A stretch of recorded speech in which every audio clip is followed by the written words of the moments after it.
There we go. All right, guys, here we go. Okay, Jimmy, 12 seconds. Mics are hot, guys.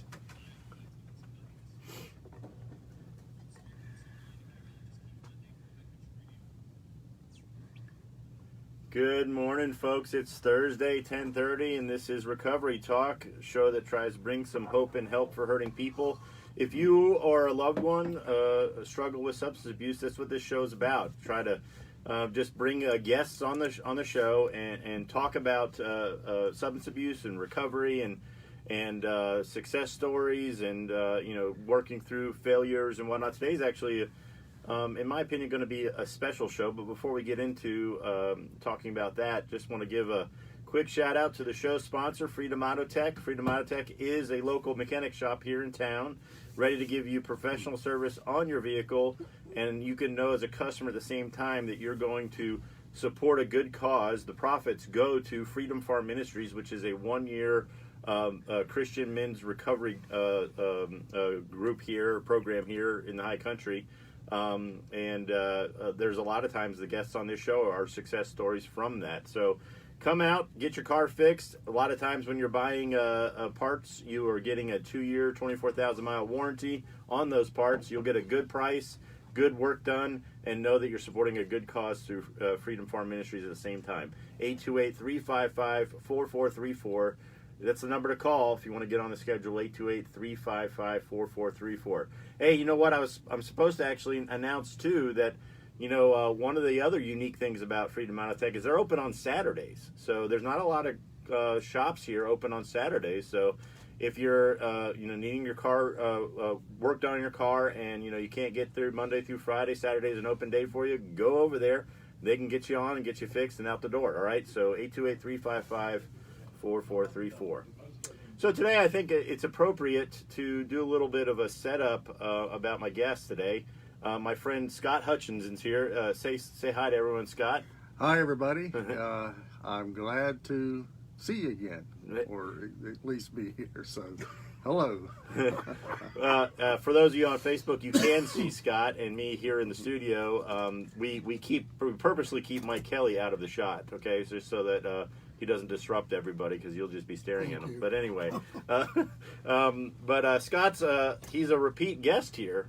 He was here last year, and we had him on when he was celebrating his 1 year at Freedom Farm Ministries, and he had a line that he used because Scott is a little bit of an older fella.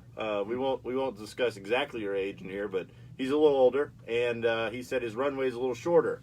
And it was a very positive. You can go back if you ever want to, any show, you can go back and go to Recovery Talk on Facebook, or go to the website of Freedom Farm Ministries. That's freedomfarmministries.org. And you can see any of these episodes. They're over a year long now, as far as we've done over a year's worth of episodes that are available for the public to watch at any time. But we were celebrating with Scott and his accomplishments. And Scott, I'm not going to ruin his whole story today, but we had another hiccup, and Scott's on a good side of that.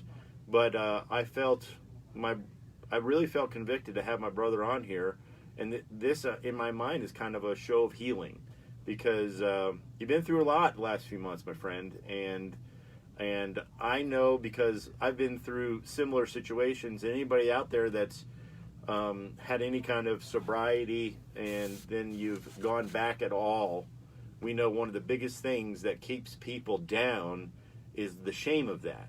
And this is kind of like a shame-busting show. That's my hope for it, because you know what, my brother, you're back on track now, and yep. I'm celebrating that with you today.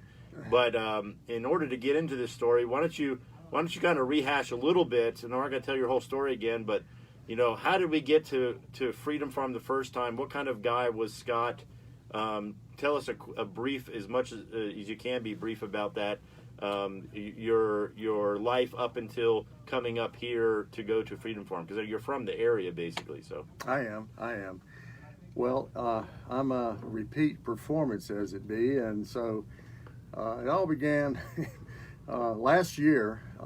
I came to Freedom Farm through word of mouth, and my life was not good. I was alcohol is pretty much my problem, or is my problem. But anyway, I did hear from a fella that was in local in the area and told me about Freedom Farm Ministries, and I felt, well, that is a place that. So I interviewed and talked with the counselors, and so I came, and I found Freedom Farm Ministries to be very Christian, Christ-oriented, and a very godly ministry, and a place that I felt like I could change my life. And so I came in and went to church and stayed in the house, the disciples' house, and so I did the ministry exactly as I was supposed to. But when I left, before I don't want to cut you off in mid flow, but before, like, up to that point, is it okay to just say that you're basically in your 60s, right? And how much havoc and how much trying to take care of that havoc as far as alcohol in your life, how much had that been a part of your life and whatnot before even coming up to Freedom Farm? Well, yeah, alcohol certainly, I hate to use the word destroyed, but it certainly didn't complement it. I had drinking seemed to overrun about anything that I was interested in socially or otherwise. And so, and then it got to the, I'm older. I'll tell you, I'm 66, and I'm not bashful about it. I'm happy I still have my health. I function and do all those things that I used to do, and glad that I can. I want to continue to do that. But the drinking, you are a young 66. Well, thank you. Yeah. I appreciate that. So, but do you want me to tell you about my experiences? Well, I just kind of want the audience to know, in case they didn't know you before. I mean, here it is. You were 65 when we first met, correct? That is correct. So, I mean, this wasn't your first rodeo trying to get off booze and have your life changed. I mean, you've gone through this quite a bit.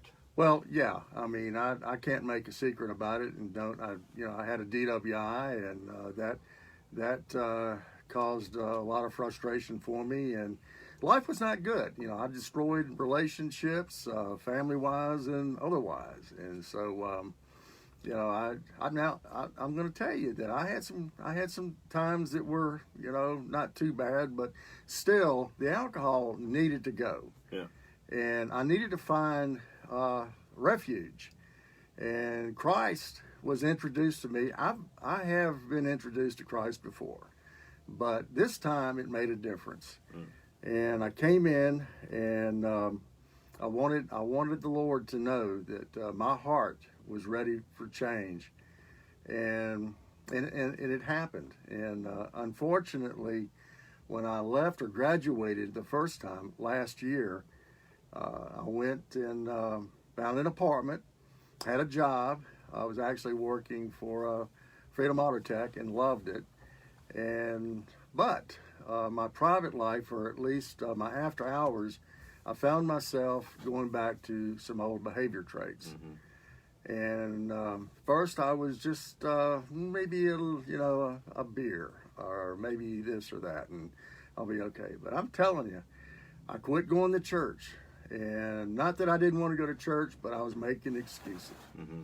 And suddenly, and I had warning, but I found myself in the same behavior patterns that I had demonstrated before. And so I contacted my family. They became involved. My brother, Tom, he said, "Scott, I'm going to come get you. I want you ready by 3:30, and you pack what you can." And I've talked to Jim Quigley, and he's given the okay, and I'm going to come pick you up, and we're going to the ministry, to Freedom Farm. And that's what happened, and this goes back about 2 months ago. So before we actually even got to that point, I kind of want to point out a couple things. First, it takes it takes quite a bit of humility to be able to come to a place like this at 65 years old. And you know what? You weren't a problem person in our program. You pretty much did what we were asked to do. You got along well with people, but just one of the pure facts of the program is there's not a lot of guys your age here. There are a lot of guys are much younger, and that had to have been a gnawing thing for you. But you were able to be humble enough to stay here and do what you needed to do, and there was great success while you were here. You moved through the program. The Freedom Farm Ministries is split up in 3 programs. And you flew through phase 1 and 2, no problems whatsoever. Now, Scott is not an angel at all. Obviously, when you're in an intense environment like this, some people's traits come out. But we were able to deal with them. You were at least willing to admit, hey, you know what, maybe I'm an issue here, and maybe I need to adjust some behavior. But it's important to understand that, it took a lot, and I really, really was proud of you, man, that you came through here with the amount of humility that you did, because if there's anything that is necessary for true recovery, it's humility. People ask me all the time, if you can get more people sober, what would you do? I wish we could invent a way to make people humble, but it's just kind of hard to do. Look, we're going to have to pick up this story here right after this break, so stick with us. We'll be back with Scott and his story after the commercial. Well drilling at 336-918 Wilby is now serving all the high country with every aspect of well drilling and pump work. They offer 24-hour pump service and Yeah, let me ask you. There's a Freedom Auto on 421 in Wilkesboro. Yeah. Are they related to the people up here? No, I think they're like a car lot where you buy cars. Oh, okay. I've seen that too. You know what I'm talking about? Yeah. It's on the right. Well, you're coming down. It's on your left. Right. It was a cold, damp It's funny. I live right in between Wilkesboro and Boone. So. Are you serious? Deep Gap. Yeah. Really? I didn't know that, Yeah, if Jimmy. you're I coming thought you up- lived in Boone. Well, I am Watauga County, but I'm at the very edge of it. The end of my street is Wilkes. So Really? when you're Wow. coming up the mountain, because I know you come up that way every morning, you know when you come up where it says House of Prayer right there on the left? Yes, sir. That's my street. Oh, Wow. I live off Stony Fork there. Am I flowing okay? Is this working out okay? Yeah, I would say stay. I mean, you're going fast, and I don't want you to run out of, Okay. stay back, because it's real important, in my opinion, Scott, to really tell people kind of, because you didn't relapse the day you drank the beer, No. I mean, there's a lot that went on to push you in that direction. What'd your brother say to you when he picked you up? Was he mad at you? No, he was in a helpful kind of way. I mean, he knew. This is not his first rodeo either. Yeah. So he's my youngest brother. He's 56 thereabouts. You ever been down to you go to Lenore? Yeah, quite a bit for ball games. You and know stuff. Carolina Burger? Yeah, That's his brother. Yeah, that's my brother's Really, I place. did not know that. Yeah. I Stop need in to there. stop in there and eat sometime. Yeah, It's a good burger, man. Is it really? Yeah. Yeah, man. it's good. Yeah. Yeah, I tell you what, I can remember my dad telling me a long time ago. His dad had to straighten out his brother because he started hooching it up, and his wife went running to my grandmother about it, and my dad said, "I'll take care of it," and he went there, man. I'll tell you, get all caught, guys. Get ready. Come on. Welcome back to Recovery Talk, Hope and Help for the Hurting. My name's Jim Quigley. I got Scott Hutchens on the radio with me this morning, and like I was saying earlier, in my opinion, this is kind of a healing episode today. We're going through, a tough time my brother here went through, and I think talking about it, getting through it, working through it is a way of healing. So, you know what, I was just saying before the commercial break, I was real proud of you about your humility through it, and I was real proud of you when I asked you. There was no resistance about coming on the radio today. I would say that probably the majority of people in your situation would probably decline coming on the radio today. They'd say, you know what, I'm just not ready. I'd rather And I'm not saying you weren't dealing with that in your mind, but you know it's probably good to just kind of take a step of faith and get this done. But before we get back into the story, don't forget about Freedom Auto Tech, the show sponsor. The Freedom Auto Tech is a local mechanic shop ready to do professional service on your vehicle, and you can know as a customer that all the profits from the shop go to support Mid-End Recovery. So get your car fixed by a professional and support a good cause both at the same time. Give them a call, 828-355-4434. That's 828-355-4434. And don't forget, Freedom Auto Tech is open on Saturdays, which is a kind of a unique thing about shops in this area. Not a lot of shops open on Saturdays. So we're there bright and early, 9 to 5, ready to do work on your car. I know, same thing. They're at 8, actually. So ready to do work on your vehicles. Give them a call if you need something done, and if you can't get there till Saturday, they're there to help you out. All right, my friends. So Scott was asking me off air, and you know what? This is funny. It's kind of, in my opinion, a little bit of working through mentally through your situation. You're wanting to rush to the end because we're wanting to not really camp in it a long time, because it's a painful thing to think about what I just did. But what I was saying to you off the air, I think what's important for us to walk through here and talk through is that while you were here, okay, you had a lot of things going for you. You had a job that you really enjoyed. Scott was the guy answering the phone and working the computer at Freedom Auto Tech since its inception. He was there and he loved that job, and you did a great job there. We really appreciated you there.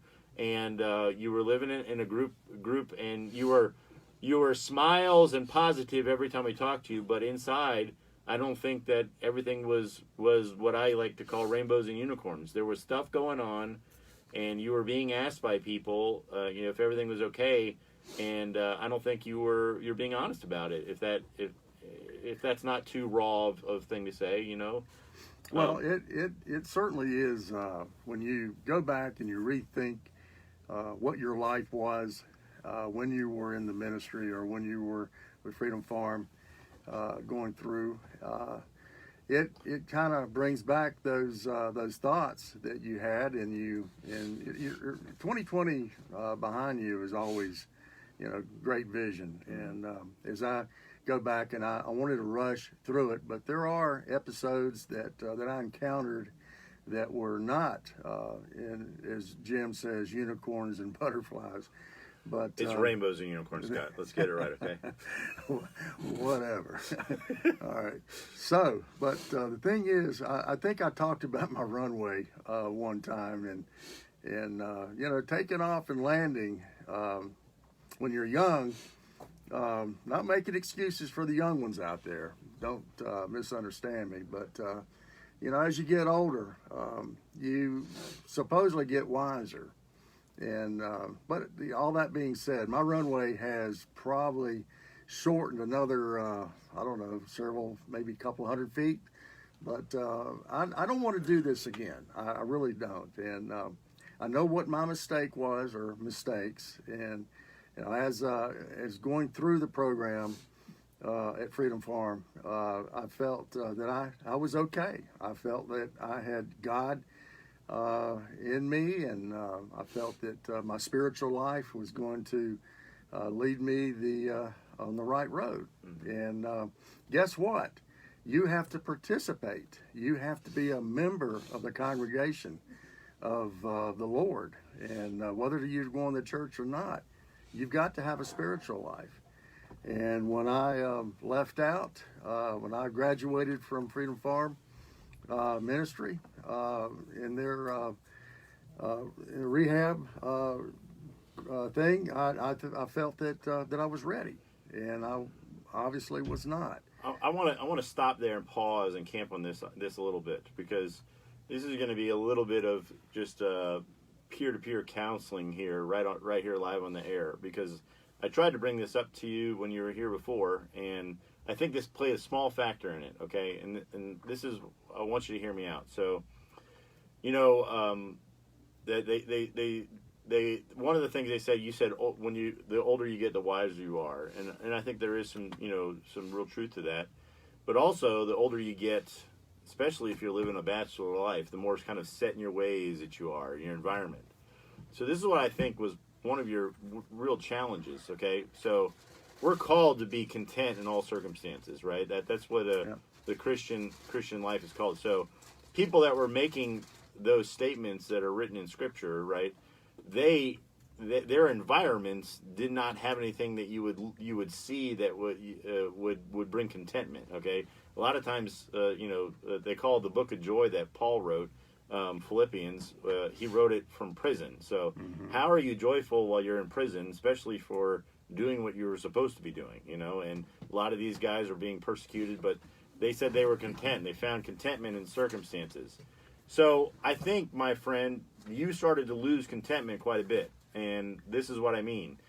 It's tough living in a house with multiple guys, multiple personalities, some guys that are serious about this thing, some guys that are not, some guys that are being hypocrites, they're being a certain way around other people, and being another way around other people. And you being a guy that knows where a lot of those things, a lot of those paths lead, you're living in this circumstance. And not only that, there's probably certain, you like things a certain way probably in your environment. You're giggling because I'm striking a chord, right? Oh yeah. So these things were not happening for you, and instead of engaging, like you just said, you got to be part of the family. Well, yeah, that means part of that is going to church services on Sundays and whatever, but part of it is also just engaging in the community, right? Yeah. And instead of engaging in the community, you started to withdraw from your community that you lived with because it's tough, One of the things I'm just going to tell you right now, that all human beings are terrible with, and people that struggle with substance abuse, across the board, they share this, is that we are terrible at dealing with conflict, okay? Conflict is something that all human beings are terrible at dealing with, and especially people that struggle with substance abuse. And this is what I mean. We do a class. We say that there's two ways most people deal with conflict, right? They either attack in a conflict, right? So there's a conflict, so they just try to attack the other side and subdue it through being overbearing and argumentative and just trying to shut the other person up, and then they feel like all they got to do is win, right? So what ends up happening in that situation is that nobody wins. You just end up subduing the other person because they're like, I don't want to talk to this guy.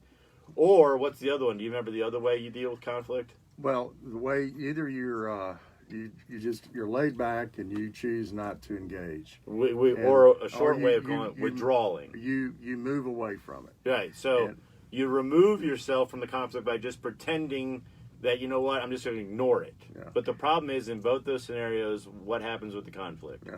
But I want to point out one thing, that in my going through the ministry, I had to figure out how I was going to set myself up. We're talking about 20, 30-year-olds, and we might be peppered with a few 40-year-olds. But anyway, and I thought, well, what I'm going to do, I'm going to be, I don't necessarily want to be the father type, but I do want to be the guy that makes good judgment calls and acts accordingly. And, to a large degree that worked. But at the same time, they were sucking me the other way in their youthful approaches to life. Mm-hmm. So it was kind of a mix back and forth. But I tell you what, I would not trade it for the world. I learned a lot. How to watch those silly programs they watch nowadays, but that's okay. Well, they say the same thing about your silly programs. Scott's a big fan of Bonanza and Gunsmoke, and we were just talking about it before the show. Even me too. The honeymooners, right? Honeymooners. Yeah. Okay.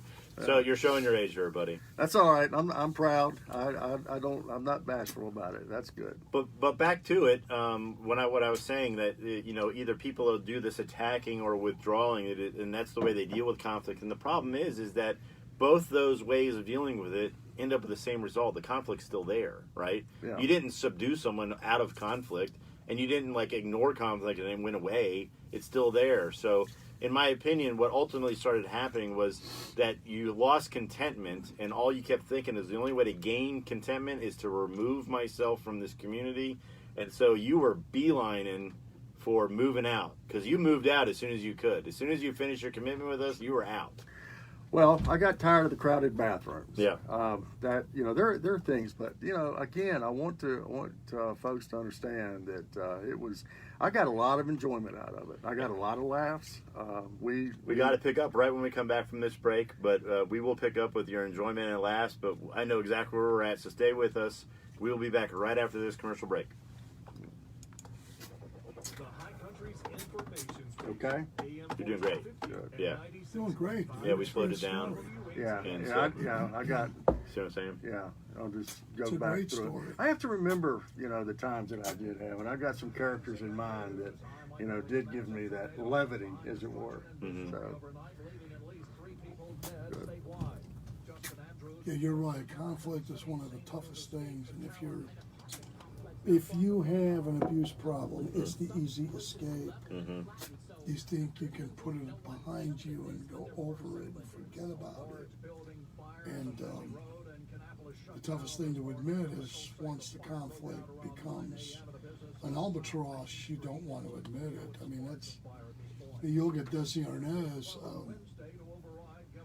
What really led to his alcoholism was Desi Lou Productions, because that's a good book to read. A book by Desi Arnaz. There's a picture of him in the front. Yeah. He's an older man. He's got a cigarette in his hand. Yeah. And on the back cover, there's him dressed as a matador. He's very young. He talks about his life, how he grew up in wealth in Cuba, and then the revolution hit with Castro and all of that. They had to leave. And all of a sudden he goes from this lucrative lifestyle of anything he wanted to cleaning bird cages. Oh, wow. And I mean, and then there were other issues because of him being Latin American and dark-skinned, that he was not being given good roles in Hollywood. Yeah. And I remember Tom Landry in his autobiography, the man that influenced him was a Native American, Mr. Martin. And he was one of his first coaches. And yet, he heard from many of the populace in Texas, well, don't listen to that guy. He's an Indian. He doesn't know what he's talking about. And Landry, I don't think so. I'm learning a lot from this man. What's the problem? Arnaz ran into the same issues. And after he and Lucille Ball hooked up, Yeah. they get this idea because Hollywood wasn't working out for either of them. Betty Davis hated Lucille Ball. Really? Oh, she hated her. She thought Lucille Ball was an idiot, a no-talent bum. Oh, God, yes. Betty Davis set the trend for women in boldness and to get better role. I mean, it wasn't beyond her to tell a director where to go and drop the F-bomb at him. Ironically, Ball was much the same way as she got big. So they decide they want to go into TV. And she doesn't want to be a blonde. Too many blondes. So she went the other way and went to a redhead and dyed her hair. Oh. They approached CBS. And they looked at her and they laughed. And they said, "You're out of your mind." She goes, "What's the problem?" They're like, "How are we going to sell the idea of a white woman married to this?" That's exactly how they described Desi Arnaz. Wow. This. Didn't know that. And she got infuriated, threw a few adjectives, and they stormed out. One of the executives knew her from Hollywood and said, "No, wait. She's got ability. Maybe we need to look a little bit closer at this." And they're like, "You got to be kidding. Who's going to buy this?" They thought he was Mexican. And he's Cuban. A white chick married to some Mexican? And like, no, he's Cuban. It doesn't matter. Yeah, it does. He needs to have this opportunity. They fought and fought and fought and got their show. Then they were being told who to hire. And when the William Frawley, well, I should say the what was it, Fred Mertz character came up, the network right away wanted Gale Gordon. Now, Gordon was as explosive as he was on camera, he was one of the most quiet, laid back, give you the shirt off his back kind of guy. But he played great, outrageous roles that made him funny. And he's like, no, I don't want Gale. It's nothing. I mean, they became very good friends. All three of them did over time. And Gale understood where Desi was coming from. He wanted Fred Mertz to be this old, grumpy guy. Gale didn't fit the role. They didn't like Frawley because Frawley drank. Finally, Arnaz met him and said, I want you to be on the show. But the network doesn't like you. And, of course, he had some adjectives about them. One thing led to another. He won his way. But Frawley only rehearsed his own lines. That's why he never got the jokes. He would not worry about the other people. Here we go, big man.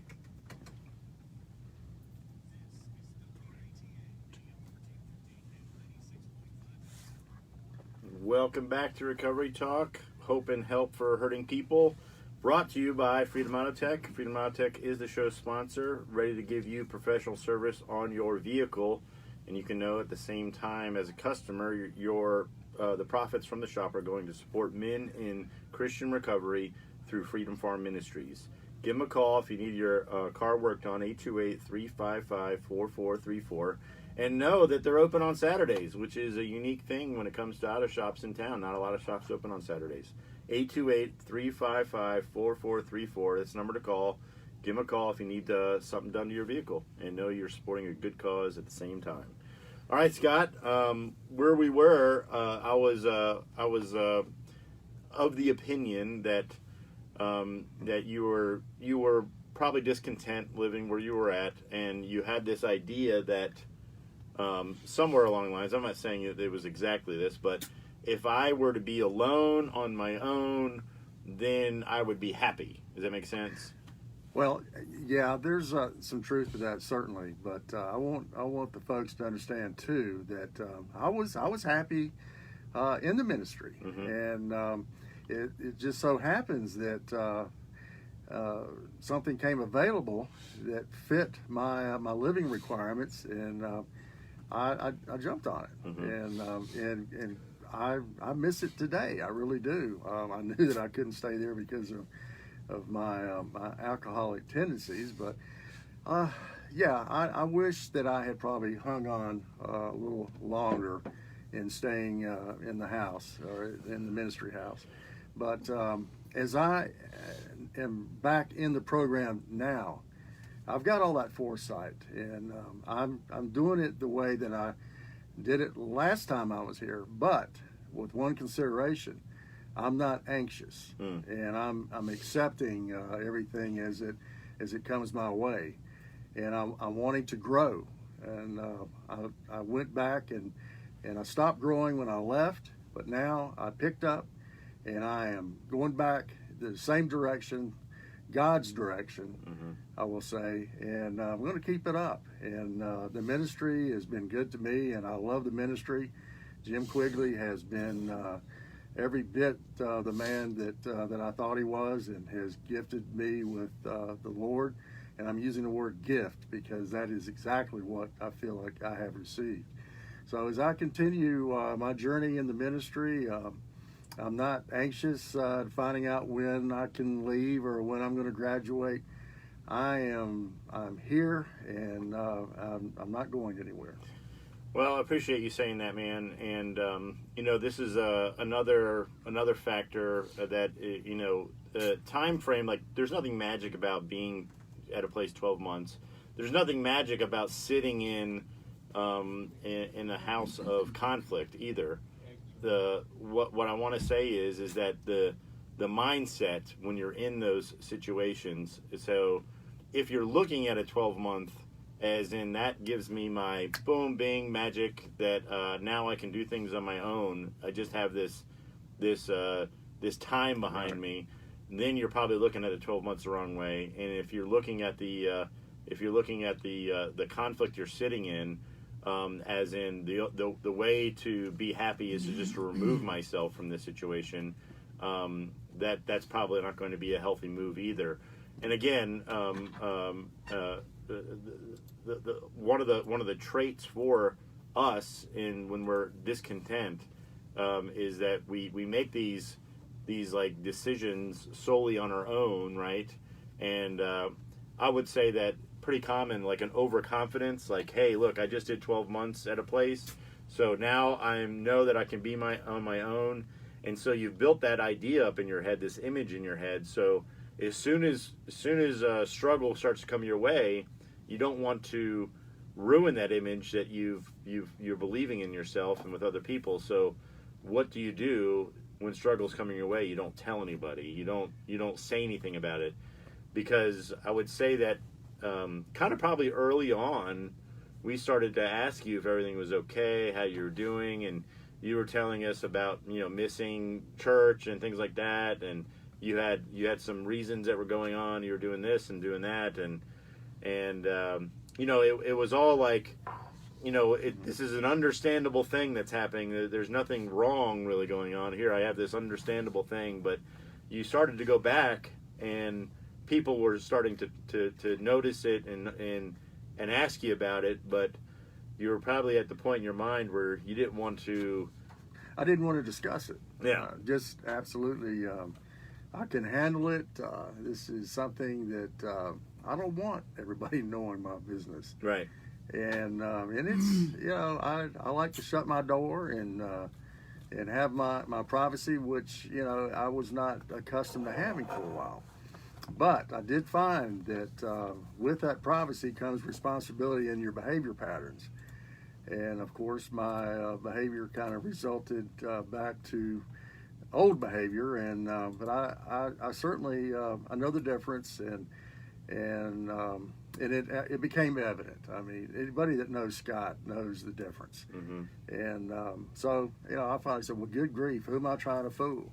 I cannot continue this charade much longer. People know. And then so I gave up. I raised my hands and told the Lord, I said, guide me, and this is what I need to do, and that's where I'm going to travel. I'm going back to Freedom Farm Ministries. And that's exactly what I did. So again, I'm in my 60 some days, I guess. I've got a fair amount of time left. I'm taking advantage of it. I missed the church, ABF, and I'm back with Scott Andrews, and I'm getting lifted that way as well.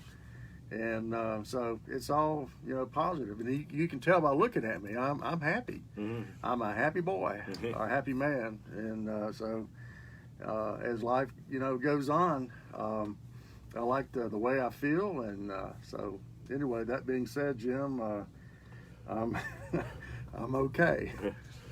Before coming back, just to kind of It didn't happen all in one day. There was a little process you went through. I do want to kind of brag on your immediate support of your family. We mentioned your brother, and I guess we could give a good shout out to his burger joint, right? Carolina. Oh, absolutely, Carolina Burger. That's your brother. That's my brother, Tommy. And he's your younger brother. Uh-huh. And through this situation, you'd kind of. You relapsed, and you lost your job, and you were at home, mm-hmm. and we were checking up on you, and things progressively were getting worse and worse. You know what? A lot of times people say that when you leave an substance abuse situation, like, hey, you know what? I get sober from drinking for a long time, and then you pick back up.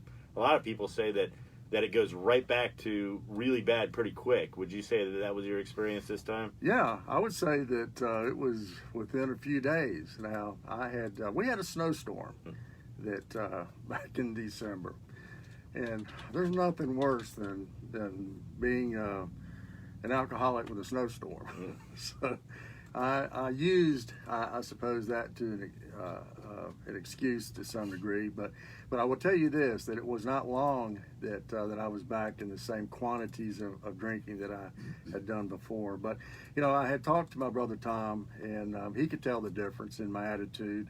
And so I, in family too, my mother, I got a great family, and they love me to death. And but I do it not necessarily for them as I would like to say, but I do it for myself. Because when I'm good and when I'm feeling good, when I'm acting normal and responsible, guess what? Things start to happen on their end as well.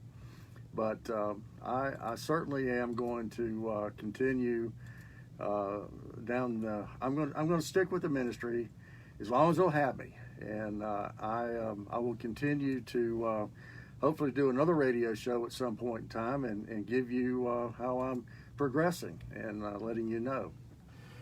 So back in, I'm kind of giving you blow by blow, like our people that cared about you, that were going through this with you on the other end. You weren't not thought about. We were thinking about you actively. We were worried about you. I'll tell you that myself and my assistant director, Mike Register, and I think a couple other, I think James and probably Steve too, we were all thinking about you, and things had gotten bad, and one of our only hopes was, or one of the things that we were kind of glad about was that you had a device in your car that wouldn't allow you to drive it while you were drinking. Yeah. So we were like, thank God for that, But then you got that thing removed, and then we started to get really kind of concerned.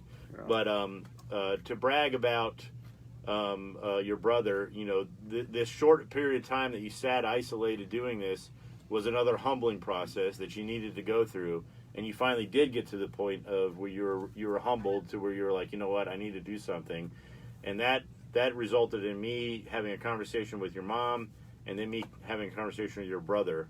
And I'm gonna tell you, your brother was, you're a lucky guy to have a brother like that. Oh, absolutely. Tommy is he's a great guy. He's got my back. He does. He's a good wingman, as well as a good brother, and his fiancee Kim. I'm flattered with her, and so. But folks, you go down to Carolina Burger and get your hamburger.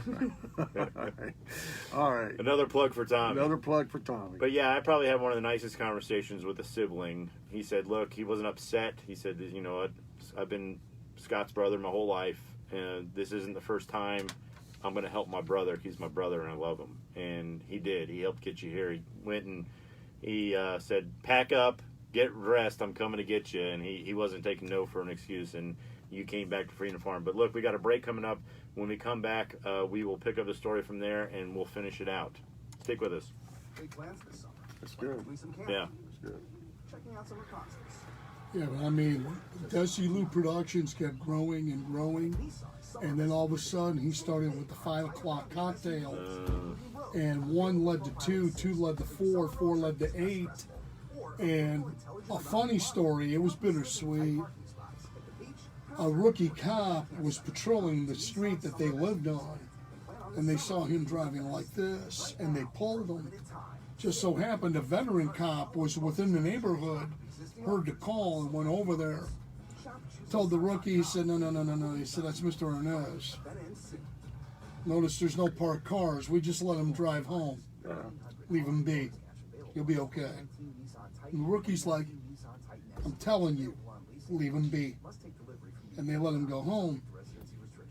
That particular night, Lucy was all upset again about it.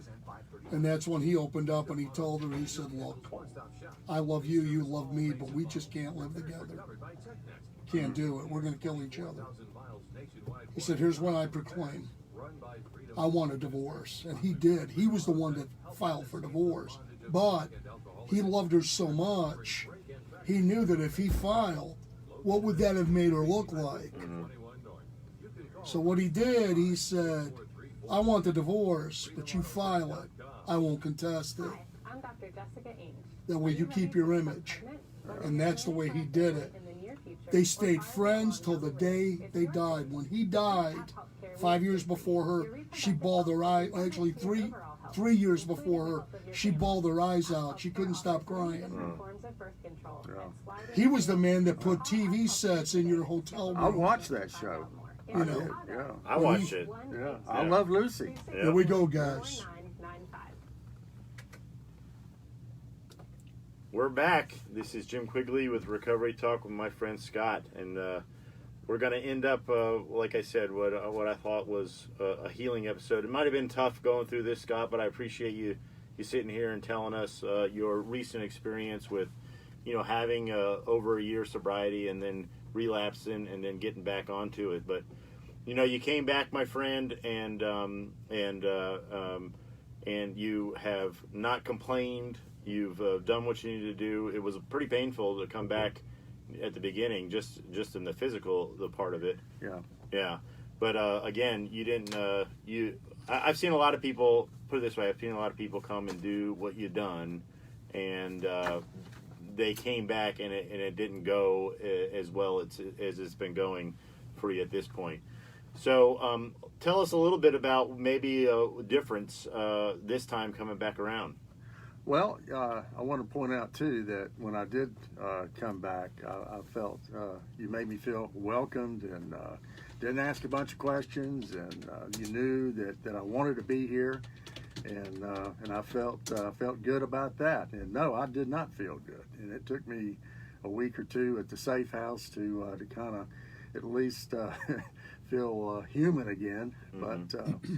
But yeah, as you said, that the decision was made by me, and I've got my family backing, and of course I've got the ministry, and I really don't know how to explain it other than when you fail, you will not succeed unless you get back up. Mm-hmm. You're just laying there is not doing yourself any good. You'll just continue to be miserable, and I was tired of being miserable. So I'm back, and as you can tell, I'm ready. And this time, I'm not going to necessarily do anything different, but I'm going to be persistent and continue my walk with the Lord. And I find that having God in my life makes a big difference. And I want to keep God when eventually I suppose I will leave. But anyway, thanks, Jim. Absolutely, man. And this is just something I want to share you. I may have shared this with you before, but I shared my testimony on the radio here just a couple shows ago, and I didn't say this, but this is something I commonly tell people. My experience in substance abuse and recovery myself is that I basically have like two large phases of long-term sobriety. That in my timeline where I started at a young age, 12, into my 20s, abusing drugs and alcohol, and then from 24 to 30, I had a 6-year stint of sobriety where I went to college to be a pastor and all that stuff. But then instead of graduating college and going into ministry, I graduated college and relapsed, probably one of the worst experiences in my life for 5 years, and now I'm on the other end, where I have the most consistent sobriety since I was 12 years old. I'm close to 9 years now. But all that to say, this is something that was huge that clicked for me, and I hope maybe you can identify with this a little bit. Okay, people used to ask me a lot of times. Because I had some long-term sobriety in that first 6 years. They used to say, "How do you know you'll never go back to that?" Right? And I used to tell people, there, you know what? There's something you cannot unconvince me of. Have you ever had a truth in your mind that was so true that there's no way, you've looked at it from all other angles, and there's just no way to make it untrue, right? Right. So I was convinced that if I died, right, that I would need Jesus, right? Because I wouldn't have any kind of other way to present myself before God without a Savior like that, right? Absolutely. But the thing is that my mentality there was I needed Him when I died, okay? So here it was, I relapsed after 5 years, and now I have long-term sobriety now. And people want to know the same thing. And how do you know that you'll never go back? And you don't want to sound overconfident. Overconfidence is a serious problem when it comes to people with long-term sobriety. But you also don't want to have no answer at all, like no hope, to give. Yeah. And so what I tell people now is that I am convinced now that I need Jesus every day, right? Absolutely. Whereas before I was not convinced of that. And let me tell you, one of the worst things that kept me for 5 years out there, this is what it is.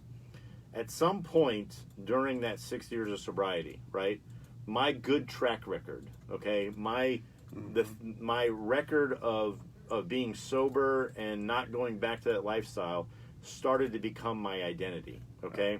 That meant that the image that I was presenting to you and to Mike and to everybody that cared about me was I was this guy that was doing everything right and was handling everything right?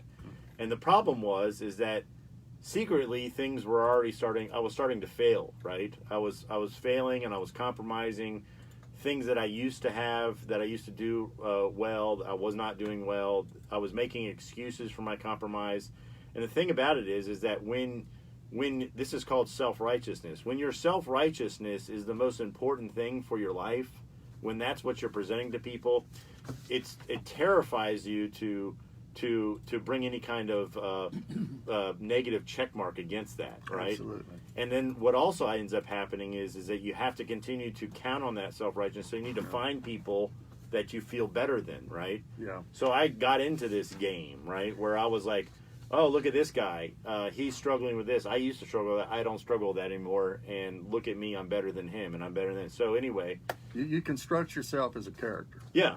And you all of a sudden you're in a play, and you're not really that person that you think you are, but you're not. And you're finally it becomes evident that it's not who you are. It's not what you are. It's just purely a play that you're presenting. And that becomes obvious after a while. Yeah, and that play is the way I explain to people. So this delusion that I created for myself is I was basically standing on top of 6 years of my self-righteousness, right, looking down on everybody that I could.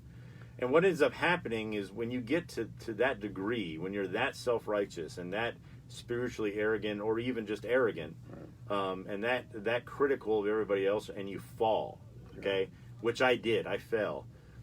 The mentality of someone in that situation is you fall and you're almost on the ground looking back up at that self-righteousness for a while. And this is that self-pity, right? You're looking at that 6 years of, look how good I was back then, and how am I going to ever climb that mountain again, right? And you don't ever get any help by trying to climb that mountain again. You realize that mountain had nothing to do with who you are, right? Exactly. Yeah. Who you are is what God says you are, right? Why am I a special person? Because I'm a redeemed child of God, right? Exactly. Why am I good? Because of His work in me, right? Why is it that I'm able to accomplish good things? Because He points them out and enables me for them. Yeah. This isn't a soul work of Jim Quigley or a soul work of Scott. And when you're able to sit in that mentality for a while, then you actually get true humility, right? I don't think I'm better than you, Scott. I don't think I'm better than Mike, right? Any blessing I have comes from above, right? Any progress I have in this life, anything I have to brag about, I have to brag about the work of Him in my life. So it took 5 years of sitting there looking up at that mound, man. It took you a little bit less. It took you a couple months of sitting in there, because you were pretty resistant to it. You were pretty resistant into coming back at the beginning, but then you realized, you know what, I need to go back. So I want to just part. I want to end this show. We're coming to the end of it.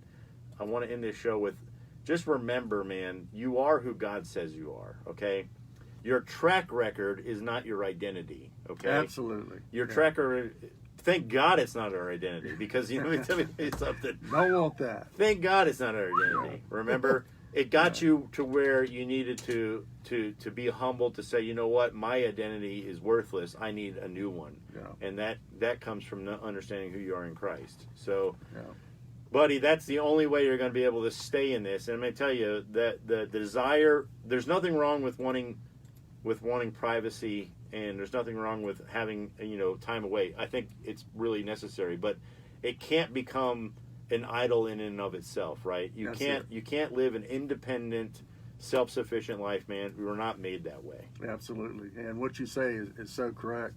And I think it's great that I can sit back and in this radio station and being prompted to remember, because quite frankly, I thought about it, but not to the depth that I'm thinking about it now.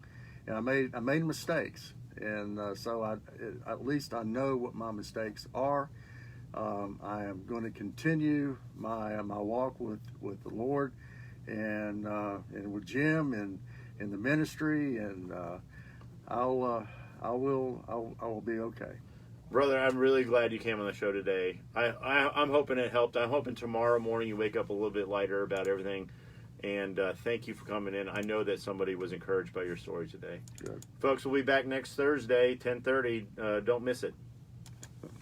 Great show, guys. Great show. Tom and Jake.